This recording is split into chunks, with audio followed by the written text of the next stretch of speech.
તો જય માતાજી મિત્રો બધાને, અને હવે આપણે ડેટ ને ટાઈમ જોઈ લઈશું, જેથી કરીને કોઈ એમ ન કહી શકે કે આ વિડીયો ફેક છે. તો તમે ડેટ ને ટાઈમ જોઈ શકો છો.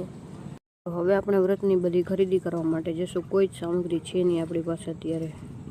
તો આજે છે તારીખ 25 શુક્રવાર અને દશામાના વ્રત. તો આપણે નક્કી હતું કે વ્રત રહેવાના નથી, અને સવારમાં તો હવે આપણે મસ્તી કરતાં કરતાં બ્રશ કરીને નાહી ધોઈને તૈયાર થઈ જશું, કારણ કે 8 થી 11 વાગ્યા સુધીનું મુહૂર્ત છે. તેની અંદર બધી સામગ્રી તૈયાર કરવાની છે. તો આપણે તો નાહી ધોઈને બાબલા જેવા તૈયાર થઈ ગયા હતા. હવે આપણા પતિદેવનું જોઈએ કે એ શું કરે છે. અમારા પતિદેવનો સુવાનો પ્રોગ્રામ ચાલુ છે, એમને પછી ઉઠાવશું થોડી વાર. અમે તૈયાર થઈને નીકળી ગયા છીએ ખરીદી કરવા માટે. 10 વાગી ગયા, ફૂલ્લી લેટ.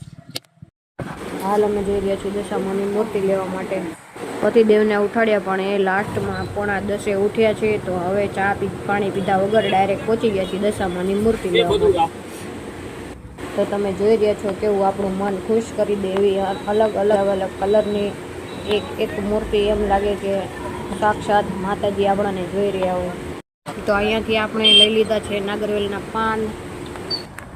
અત્યારના સમયમાં કઈ વસ્તુ ક્યાંથી આવે છે એ આપણને ખબર નથી, તેથી આપણે સૌપ્રથમ બધી વસ્તુને ગંગાજળ છાંટી દઈશું. ત્યારબાદ આપણે બાજેટ ઉપર 5 ચાંદલા કરીશું. સો ફાઇનલી આપણે આપણી મૂર્તિને ચાંદલા કરીશું અને સ્થાપના કરીશું. તો જોઈ લો આપણી મૂર્તિનો લુક.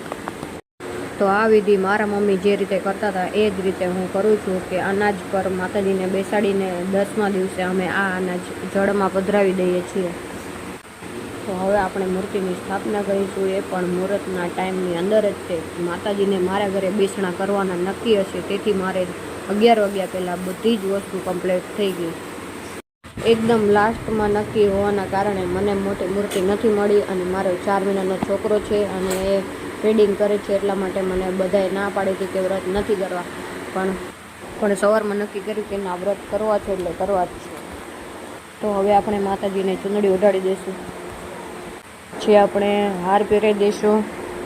તો હવે આપણે માતાજીને ચાંદલો કરી દઈશું, ચોખા ચોંટાડશું અને આબિલ ગુલાલ કંકુથી માતાજીને શણગારશું.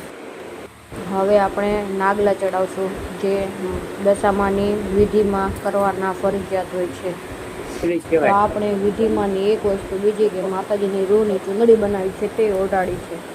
તો હવે આપણે એક લોટીમાં સ્વચ્છ પાણી લઈશું, એમાં થોડું ગંગાજળ નાખશું અને 5 નાગરવેલના પાન લઈ નાગરવેલના દરેક પાનને કંકુનો ચાંદલો કરી કળશ સ્થાપવાની સ્થાપના કરીશું આપણે, અને તેની કળશની ઉપર આપણે શ્રીફળ મૂકીશું. મારા પતિદેવ મને સમજાવી રહ્યા છે કે શ્રીફળ કઈ રીતે મૂકવાનું.